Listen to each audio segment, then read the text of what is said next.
Halo, Assalamualaikum. Apa kabar anak-anak semua? Mudah-mudahan dalam keadaan sehat semua. Jumpa lagi dengan saya Nurekawati, masih dalam channel belajar matematika.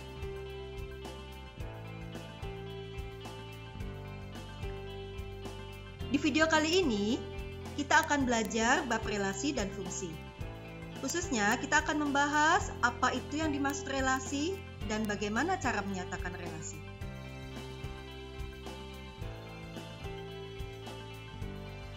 Mari kita mulai saja pembelajaran kita. Relasi dan fungsi. Pengertian relasi dan bentuk penyajian relasi. Anak-anak, tahukah kalian apa yang dimaksud dengan relasi? Nah, sebelum kalian dapat menyimpulkan apa itu relasi, coba perhatikan ilustrasi berikut ini. Ya. Di sini diceritakan Andi sedang berulang tahun. Dia mengajak teman-temannya yaitu Ahmad, Banu, Dodi, dan Zaini pergi ke sebuah rumah makan. Di rumah makan tersebut disajikan beberapa menu makanan. Ternyata, tiap-tiap anak tidak sama menu favoritnya. Dan juga berbeda-beda makanan yang dipesannya. Misalkan, di sini Andi suka soto dan rawon. Tetapi kali ini ia memesan rawon. Sedangkan Ahmad suka bakso, rujak cingur, dan sate. Tetapi kali ini ia memesan rujak cingur. Ya. Demikian juga dengan anak-anak yang lain mempunyai menu favorit yang berbeda-beda. Dan makanan yang dipesannya pun berbeda-beda. Nah, anak-anak, dari permasalahan ini, dapatkah kalian mengetahui relasi atau hubungan apa sajakah yang dapat dibuat? Ada yang tahu? Ya. Mari kita cari tahu. Nah, dari permasalahan ini kita bisa tahu bahwa ada dua relasi atau hubungan yang dapat dibuat. Relasi yang pertama adalah relasi atau hubungan antara anak dan menu favoritnya. Sedangkan relasi yang kedua yaitu hubungan antara anak dan makanan yang dipesannya. Lalu bagaimana cara menyatakannya? Ya, misalkan di sini kita nyatakan relasi tersebut dalam bentuk diagram panah. Maka caranya adalah kita buat dua himpunan. Misalkan di sini antara himpunan anak dan himpunan makanan favorit. Lalu, karena relasinya makanan yang disukai, maka hubungkan antara anak dengan makanan kesukaannya. Contoh, Andi suka soto dan rawon, maka kita hubungkan di sini Andi hubungkan dengan soto dan rawon. Ahmad suka bakso, rujak cingur, dan sate, maka kita hubungkan Ahmad dengan rujak cingur, bakso, dan sate. Ya, demikian juga dengan anak-anak yang lain. Lalu relasi yang kedua yaitu relasi makanan yang dipesan. Ya, dengan cara yang sama, kita buat dua himpunan yaitu himpunan anak dan himpunan makanan. Kemudian tinggal kita hubungkan antara anak dengan makanan yang dipesannya. Contoh di sini Andi memesan rawon, maka Andi kita hubungkan dengan rawon. Ahmad memesan rujak cingur, maka Ahmad kita hubungkan dengan rujak cingur, ya. Demikian juga dengan anak-anak yang lain.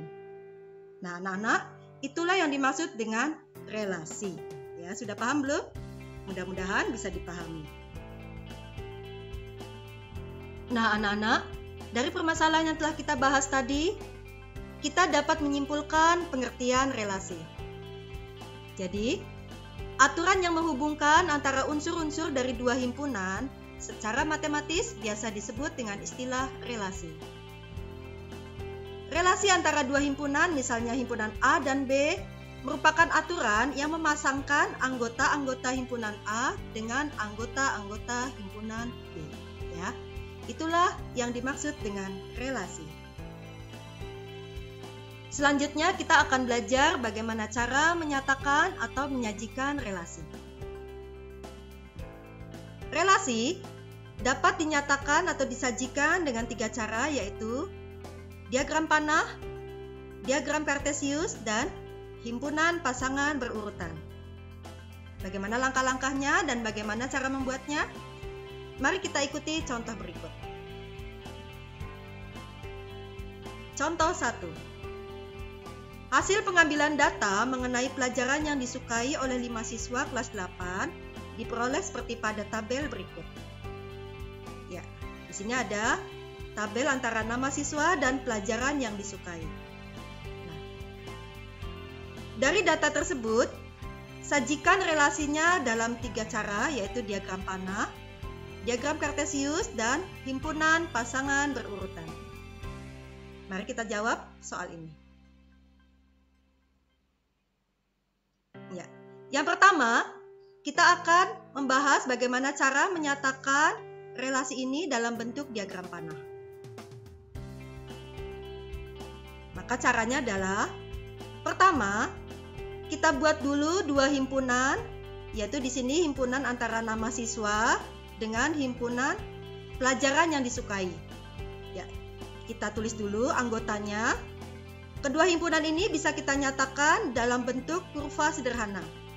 Bisa berupa oval, lingkaran, atau persegi panjang, ya. Kemudian kita masukkan anggotanya. Sebagai contoh, nama siswa di sini ada Abdul, Budi, Chandra, Dini, dan Elok. Kita masukkan, ya. Kemudian di setiap anggota diberi titik atau nokta. Seperti ini, ya. Lalu himpunan B, himpunan yang kedua, kita masukkan pelajaran apa saja yang disukai. Ya, kita data di sini ada matematika, IPA, IPS, bahasa Inggris, kesenian, keterampilan, dan olahraga. Ya. Lalu kita buat relasinya, yaitu pelajaran yang disukai. Maka langkah selanjutnya adalah kita hubungkan dengan garis panah, dengan tanda panah, antara nama siswa dengan pelajaran yang disukai. Contoh, Abdul suka matematika dan IPA, maka Abdul kita hubungkan dengan matematika dan IPA. Budi suka IPA, IPS, dan kesenian, maka kita hubungkan di sini Budi suka IPA, IPS, dan kesenian. Chandra suka olahraga dan keterampilan, kita hubungkan di sini, ya, olahraga dan keterampilan. Demikian juga untuk Dini dan Elok, kita hubungkan dengan pelajaran yang disukai. Ya. Ini adalah cara yang pertama, yaitu cara menyatakan relasi menggunakan diagram panah. Selanjutnya, cara menyatakan relasi yang kedua adalah menggunakan diagram kartesius. Bagaimana langkah-langkah membuatnya? Seperti ini. Pertama, kita buat dulu diagram kartesius seperti ini. Lalu letakkan anggota himpunan A pada sumbu yang mendatar. Jadi anggota himpunan A adalah nama siswa. Kita letakkan di sini. Kemudian letakkan anggota himpunan B pada sumbu yang tegak. Di sini himpunan B adalah nama pelajaran. Ya. Selanjutnya kita hubungkan antara siswa dengan pelajaran yang disukai. Sebagai contoh, Abdul menyukai matematika dan IPA. Maka kita hubungkan di sini Abdul menyukai matematika dan IPA. Nah, di sini anggota-anggota himpunan A yang berelasi dengan anggota himpunan B kita nyatakan dengan titik atau nokta seperti ini, ya.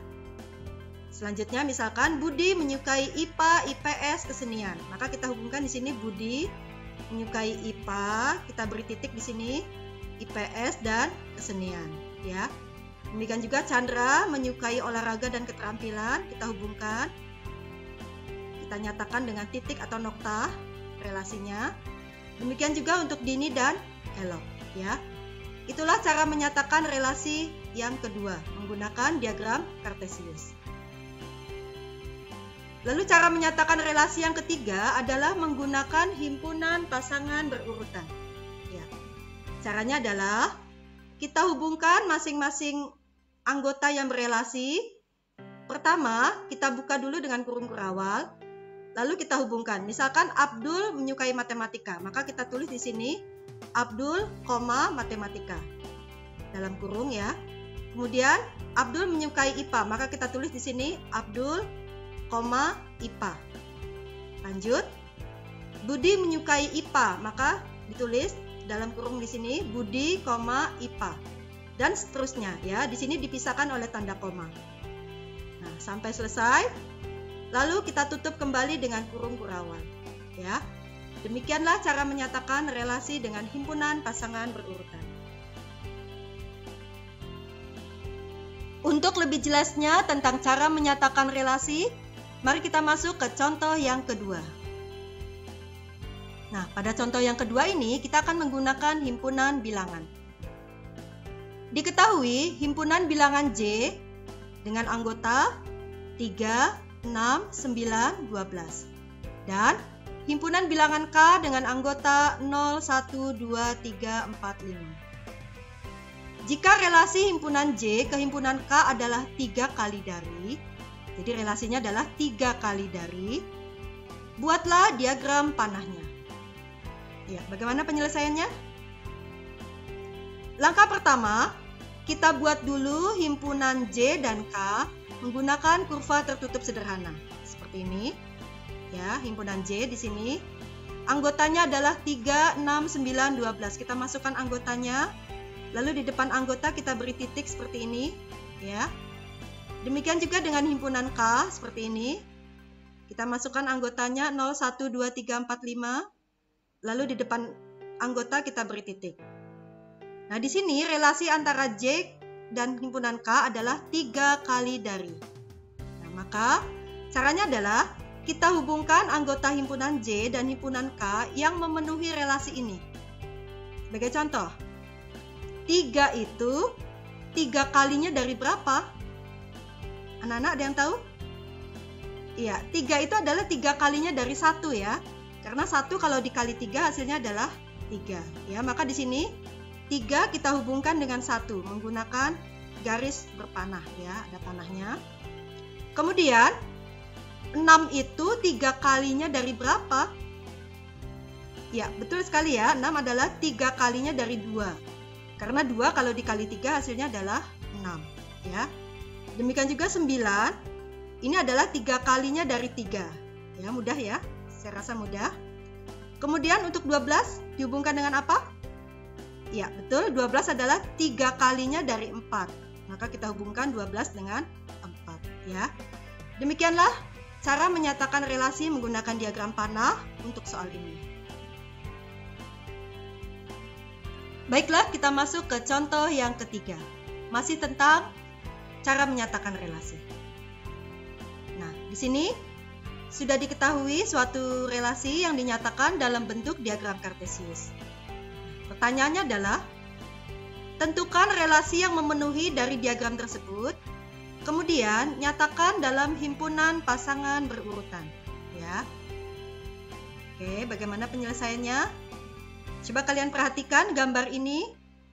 Di sini, 1 dipasangkan dengan 1, kemudian 1 dipasangkan dengan 2. 1 dengan 3, 1 dengan 4, dan 1 dengan 5. Ya. Kemudian, 2 dipasangkan dengan 2. 2 dipasangkan dengan 4. Lalu 3 dipasangkan dengan 3. 4 dipasangkan dengan 4. Dan 5 dipasangkan dengan 5. Ya. Kira-kira apa ya relasinya? Ada yang tahu anak-anak? Relasi apa yang tepat untuk menggambarkan hubungan antara himpunan P dan himpunan Q. Ya. Kalau kita perhatikan di sini, relasi yang tepat adalah relasi faktor dari. Kenapa faktor dari? Karena coba kalau kita lihat, 1 itu adalah faktor dari 1. Ya. Kalian ingat kembali yang disebut dengan faktor ya. Kemudian 1 adalah faktor dari 2. 1 juga faktor dari 3. 1 faktor dari 4 dan seterusnya. 1 faktor dari 5 ya. Kemudian 2 di sini adalah 2 faktor dari 2. Betul ya? Kenapa 2 dipasangkan dengan 2 ya? Lalu 2 juga faktor dari 4. Ya. Demikian juga di sini 3 adalah faktor dari 3. 4 adalah faktor dari 4 dan 5 adalah faktor dari 5 ya. Jadi relasi yang tepat adalah faktor dari. Kemudian kita nyatakan relasi tersebut dalam bentuk himpunan pasangan berurutan ya. Maka caranya adalah 1 dengan 1. Maka cara membuatnya kurung perawal, kemudian 1,1, 1,2 ini ya, 1,2. Kemudian 1,3, 1,4, 1,5 ya. Kita tulis secara berurutan. Kemudian 2,2, 2,4, 3,3, 4,4 dan 5,5 ya. Lalu kita tutup kembali dengan huruf pengawal. Demikian anak-anak pembahasan kita pada hari ini. Mudah-mudahan kalian dapat memahami apa yang kita bahas. Demikian pembahasan kali ini. Semoga bisa dipahami. Sampai jumpa lagi di pembelajaran selanjutnya. Terima kasih.